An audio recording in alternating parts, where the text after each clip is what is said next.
بسم اللہ الرحمن الرحیم۔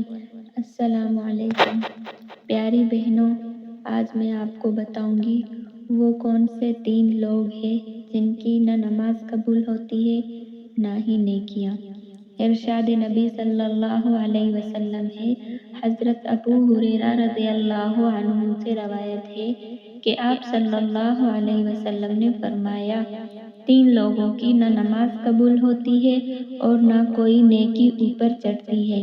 نمبر 1، بھاگے ہوئے غلام کی، جب تک کہ وہ اپنے مولا کے پاس نہ آ جائے اور ان کے ہاتھ میں اپنا ہاتھ نہ دے دے۔ نمبر 2، ایسی عورت جس سے اس کا شوہر ناراض ہو۔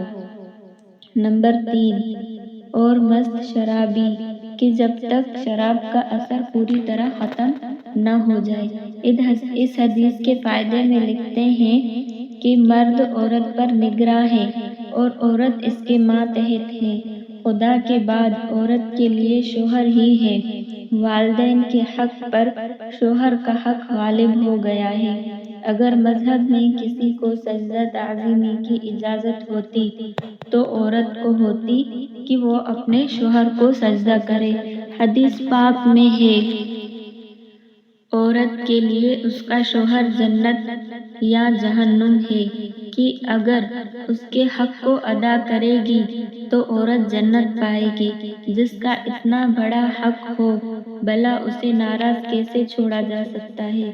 پھر جسے خدا پاک نے رفیق بنایا ہو، زندگی بھر کا ساتھی اور معاون بنایا ہو، دنیاوی اعتبار سے جس کے بغیر گزارا نہیں، اسے کیسے ناراض رکھا جا سکتا ہے؟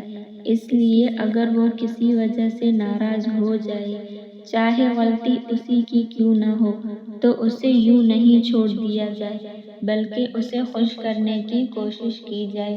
اس لیے شریعت نے تاکید کی ہے، جب تک اسے راضی نہ کیا جائے، ایسی عورت کی نہ نماز قبول ہوگی اور نہ کوئی نیکی۔ اللہ تعالی ہم سب کو اس حدیث کو سمجھنے اور عمل کرنے کی توفیق عطا فرمائے، آمین۔ اور پیاری بہنوں، اس حدیث کو ضرور شیئر کریں۔ مزید اسلامی ویڈیو دیکھنے کے لیے چینل کو سبسکرائب کریں۔ کمنٹ میں انشاءاللہ ضرور لکھیے گا۔